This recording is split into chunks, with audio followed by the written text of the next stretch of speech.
Kızım, bir zəng vurub Fyodor Stepanişi çağır mənmiş. Çağırırım.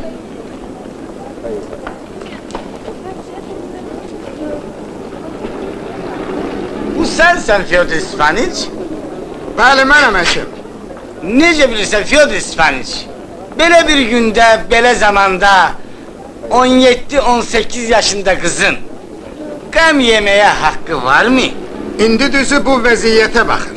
Əgər imtahandan kesilibsə, 2 alıbsa, onda biraz kədərlənə bilər, ancaq gerek cəld kitablardan yapışsın.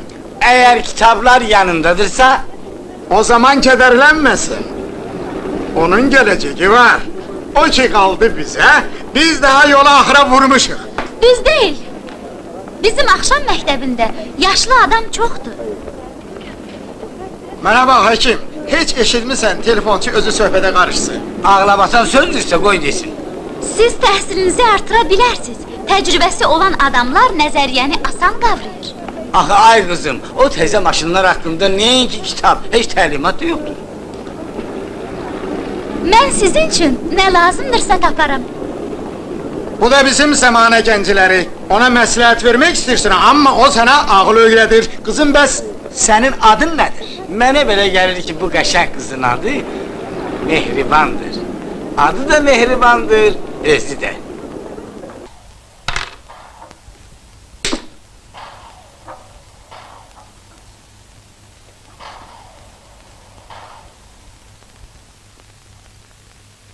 Ha, gerek kolumuzu çırmayaq Fyodor Stepaniç.